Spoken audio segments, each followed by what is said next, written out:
असताना तुम्ही 4 पर्याय ठेवा.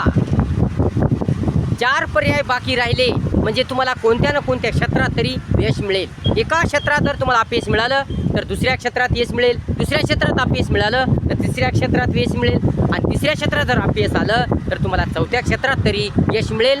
तुमचं जीवन सुंदर होईल, सुखी होईल. परंतु एकच जर पर्याय असेल, तुम्ही एकच क्षेत्र जर शिकत राहिला, एकाच मार्ग जर अवलंबला तर तुमचं जीवन सुंदर होणार नाही. आणि त्या तुम्ही क्षेत्रात जर अपयश आलं, त्या क्षेत्रात जर तुम्ही नापास झाले, तुम्हाला यश मिळालं नाही, तर मात्र तुमचं जीवन सुखी होत नाही आणि तुम्हाला आत्महत्येची पाळी येते. म्हणून शिक्षण शिकत असताना 3-4 पर्यायाची व्यवस्था लावून ठेवायची. केवळ भरभर वर्ग शिकत जाणं, केवळ पुढे पुढे शिकतच जाणं, वर्ग बदलणं, वर्ग बदलत राहणं आणि पुढे शिकत पुढेच जाणं, 1ली, 2री, 3री, 4थी, 5वी, 6वी, 7वी, 8वी, 9वी, 10वी, 11वी, 12वी, 13वी, 14वी, 15वी असं पुढे भरभर शिकत जाणं म्हणजे शिक्षण नव्हे, कोणती प्रगती विकास नव्हे.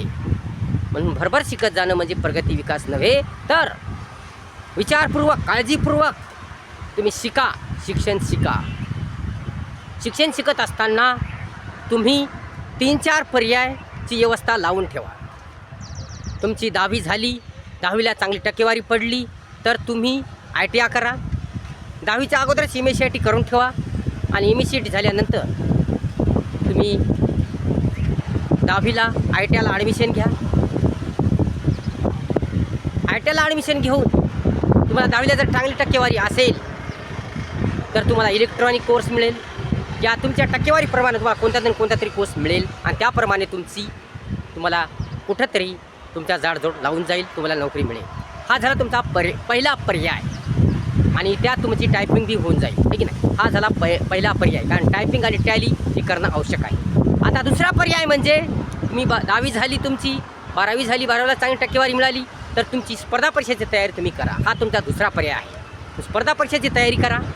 स्पर्धा परीक्षेची तयारी केल्यावर तुम्हाला कुठं ना कुठं तरी काहीतरी लागून जाईल, जॉब लागून जाईल. चांगली तयारी करा, अभ्यास चांगला करा, जनरलची पुस्तकं वाचा, पहिल्यापासूनच जनरलची पुस्तकं सगळं वाचन काढा आणि स्पर्धा परीक्षेची तयारी करा. हा झाला तुमचा दुसरा पर्याय.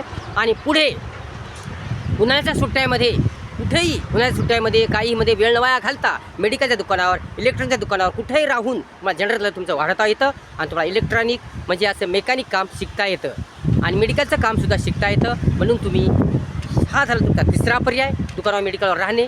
आणि चौथा पर्याय, तुम्ही पुढे शिकत गेला आणि तुमचं शिक्षण कंप्लीट झालं, तुम्हाला डॉक्टर बनायचं असेल, इंजिनियर बनायचं असेल ते तुम्ही होऊ शकता. हा झाला तुमचा चौथा पर्याय.